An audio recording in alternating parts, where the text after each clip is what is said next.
que Platón tiene lo que se llama una doble doctrina, por un lado escrita y por otro lado oral, como todo iniciado, ¿verdad? Entonces la parte que sería, digamos, escrita está en los diálogos, ¿sí? La mayoría determinados como auténticos y que están completos. Y de eso sí se puede hablar porque está ahí, es ciencia, digamos. O sea, es como algo que todo el mundo está de acuerdo que los textos están ahí. El problema es con eh, la doctrina esotérica, que es oral. ¿Por qué es oral? Vamos a explicar. Porque, y esto sí vamos a hablar de algo esotérico, ya que Facu siempre quiere hablar de esoterismo. Eh, Esoterismo es algo difícil, eso quiere decir, algo oculto. Y en la antigüedad, ¿quiénes accedían al esoterismo? Los iniciados, que tenían que tener mucha suerte y también mucho esfuerzo para poder recibir de un maestro el conocimiento. Entonces iban a lugares como Egipto. Egipto era la principal universidad esotérica. Y después había también misterios en Grecia, en Siria, en Persia, en lo que era la antigua Caldea y en todos los lugares de las grandes civilizaciones de la antigüedad hubo templos y sacerdotes dedicados a guardar el conocimiento y a transmitirlo. En todo esto pasó de todo, hubo oscuridad. Egipto, por ejemplo, porque hay un conocimiento oscuro y uno, o sea, uno blanco y uno negro. Eso ya lo dije en mi canal que se llama Libre Pensador 3, pueden encontrar la charla que di sobre el ocultismo, y ahí hablé de la parte oscura y la parte blanca, digamos, que son como dos aspectos, ¿no? Che, yo este video no sé si va a andar, porque el otro se cortó. Este esperemos que aguante. Yo hice uno en un grupo con otro en Facebook que tengo y anduvo. Vamos a ver ahora. Bueno, entonces Platón, un hombre noble, o sea, de la nobleza de Atenas, eh, ¿qué pasa? Él anda indagando y se encuentra con Sócrates. Y Sócrates, según dice el esoterismo de Blavatsky, no era un iniciado, pero era un medium. Es decir, que tenía raptos Sócrates. Es como que por momentos parecía como que se quedaba colgado. Eso lo dice en los diálogos Platón. Como si estuviera conectado con algo que no se sabe qué es.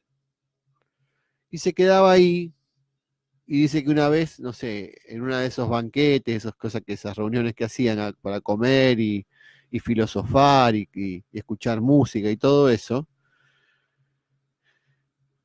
Sócrates se quedó prácticamente un día entero parado en la puerta de esa mansión a donde ellos iban a visitar, como colgado, ¿no?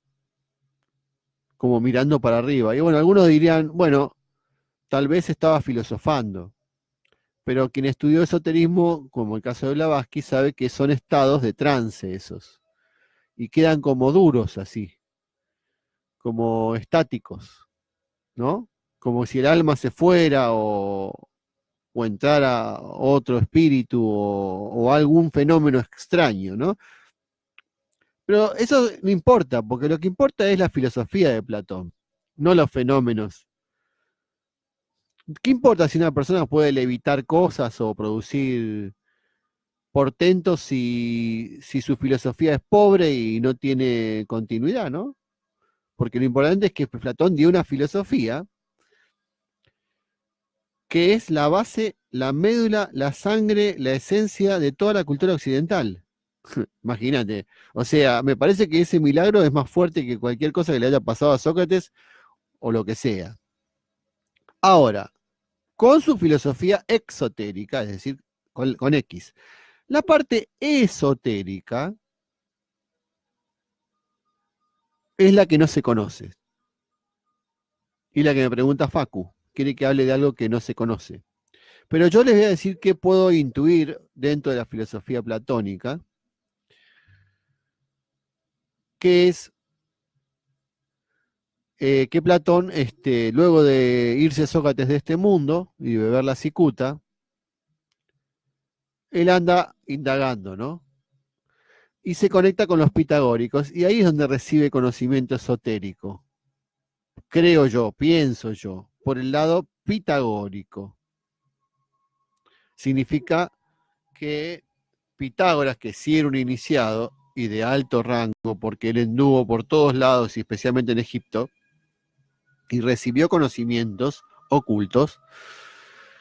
De hecho, Pitágoras tenía también prohibido difundir los conocimientos de su escuela.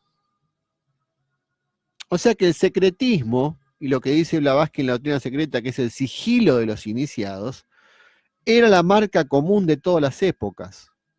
Y yo diría que eso sigue hasta el siglo XX.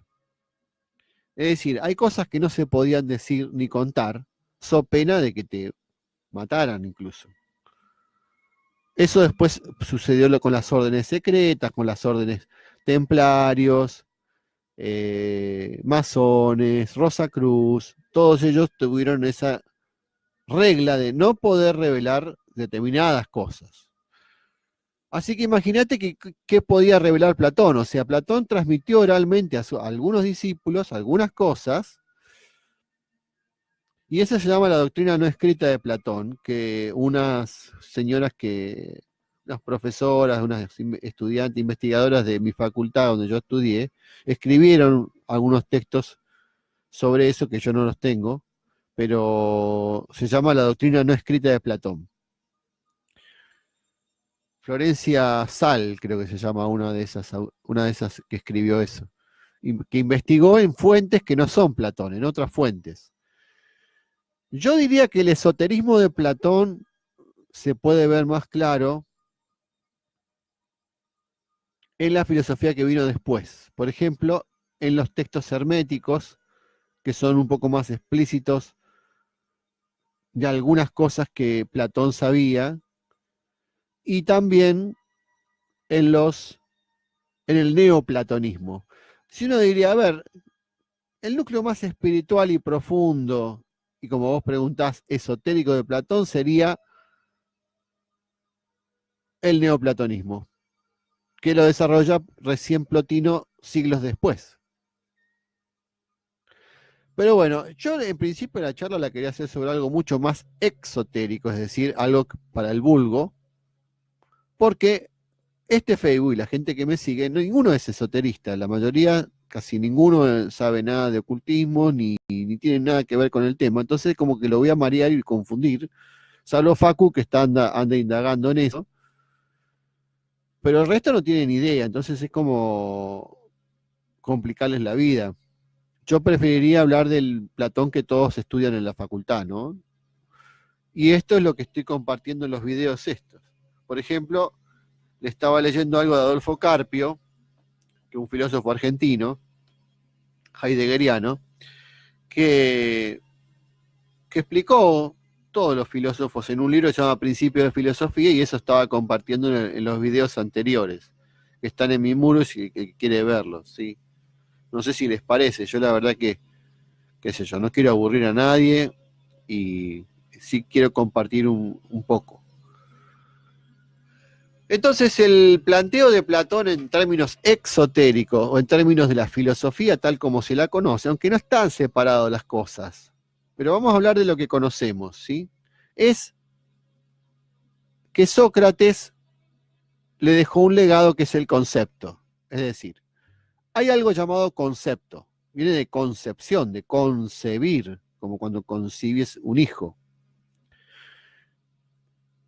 Algo que se hace en base a la experiencia, diría Aristóteles, o en base a tener muchos elementos y vos formás uno que los une a todos.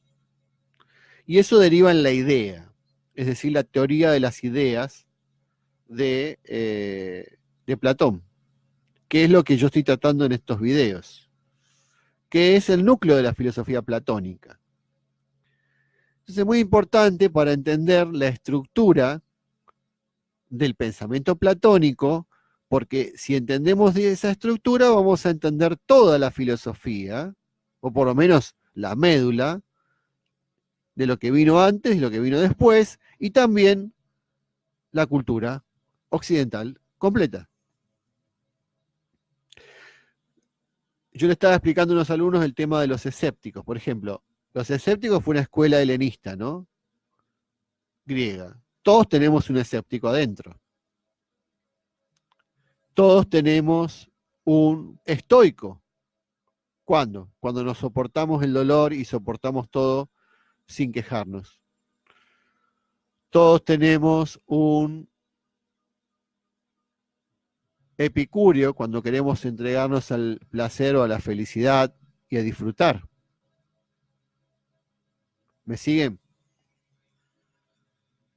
Todos tenemos un cínico cuando nos reímos y nos burlamos de otros y pensamos que creemos que los demás son ingenuos por creer en una cosa o en otra. Y todos somos platónicos cuando soñamos con un mundo superior, con ideales elevados, con la pureza, con la honestidad, con la pulcritud, con la justicia y con los más altos bienes y valores. Somos platónicos. ¿Me siguen?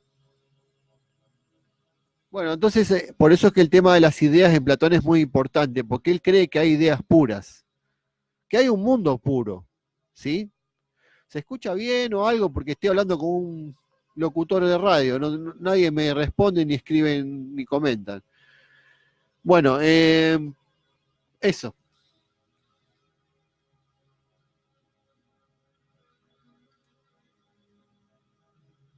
Entonces, el tema es entender la teoría de las ideas.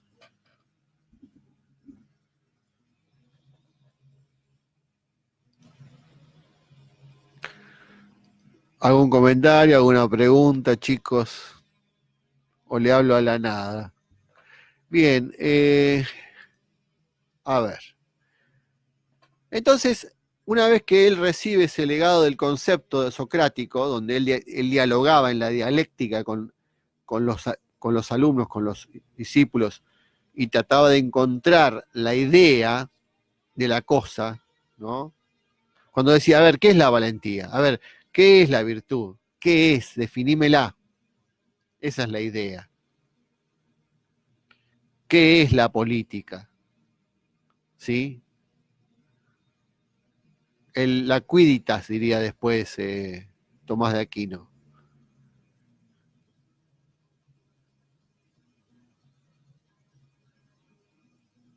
Che, ni un comentario, ¿no? Bueno, me gusta cuando es más interactiva la cosa. Capaz que yo también no estoy muy dormido. Sí, entonces les decía, a ver, como lo permanente e inmutable no se encuentra en el mundo de lo sensible, vamos a hablar de los dos mundos, el mundo de los sentidos y el mundo de la inteligencia. Platón postula que hay otro mundo, y ese otro mundo es lo que explica por qué él creía en dos mundos, o sea, esa idea de que hay algo que no cambia, ¿no? El mundo de las ideas es el mundo inteligible, es el mundo que se capta con la inteligencia. Únicamente, no se puede ver, solo, por lo menos mientras estamos en el cuerpo, no lo podemos ver, solo lo podemos pensar. Es el lugar que se llama supraceleste, que se llamaba el topos uranos, o uranos en griego, o sea, lugar celeste. De que el mundo sensible no es más que copia o imitación. Esto después va a conectar perfectamente con el cristianismo, ¿verdad? Porque como el cristianismo es una filosofía en los primeros siglos, sobre todo hasta el primer milenio, que trata sobre un mundo, sobre un, digamos, un reino de Dios, un paraíso, etcétera. Platón acá entra perfecta esta filosofía, porque es como que sí, coincide que hay un mundo superior.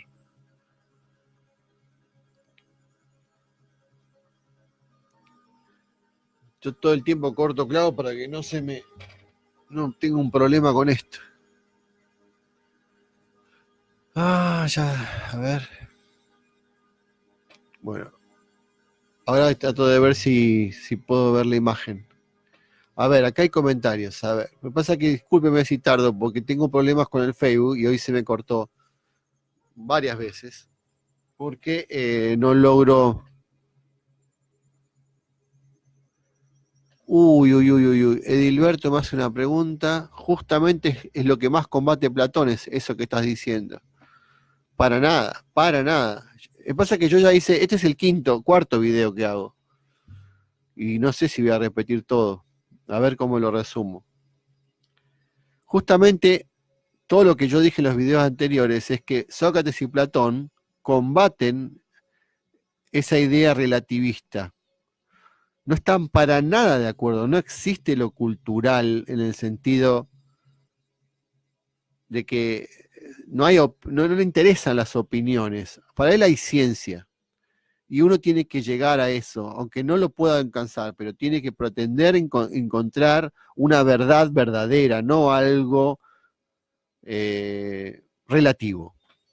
Él está en contra de ese concepto sofístico, digamos. No es para nada cultural, no. No, yo no lo pienso así, Edilberto, y tampoco, porque me pone Edilberto, si lo puro y lo impuro no es cultural, me pregunta. Y dice, ¿qué otra? A ver, otro comentario me pone. Dice, me refiero al concepto cultural. No, yo no lo pienso así, pienso todo lo contrario, pienso que existe lo puro en sí y las ideas que decía Platón, y Platón menos todavía. Toda su filosofía está construida para combatir el relativismo, que era lo propio de los sofistas.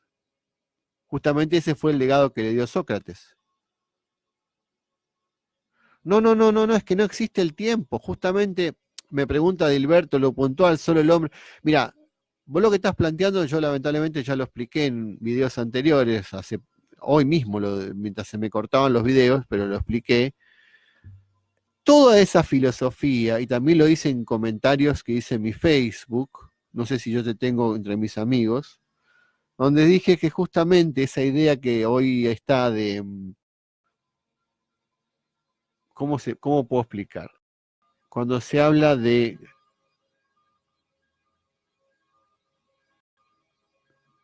hice una frase que no me acuerdo cuál fue, pero hay todo un campo de ideas empiristas, materialistas, historicistas, relativistas, y todo eso eclosiona en la posmodernidad y nos lleva a un hombre actual que es un ser desorientado en absoluto, totalmente. No tiene ningún parámetro. Justamente por esas afirmaciones que estás diciendo, que sí son culturales. Lo natural es que hay una verdad absoluta y que esa verdad absoluta, ese espíritu, podríamos llamarse, esa inteligencia, se manifiesta en el universo, en leyes y ciclos, tanto en el hombre como en todas las cosas, hasta en la piedra. O sea, en virtud de ciertas leyes y principios. Y eso es lo que Platón pretende alcanzar como ciencia, o sea, como saber. Lo demás, que vos te referís, sí existe, pero son opiniones. Y eso no vale como conocimiento. Y dice Platón, ¿en qué se basan las opiniones? En percepciones sensibles. Todo aquello que se afirma en base a los ojos, a la vista, al oído, al tacto, al gusto, al olfato, cada vez que vos utilizás uno de los sentidos, estás cayendo en el relativismo porque eso es ahora y mañana no. O sea que Lo que propone Platón es usar la inteligencia, la lógica,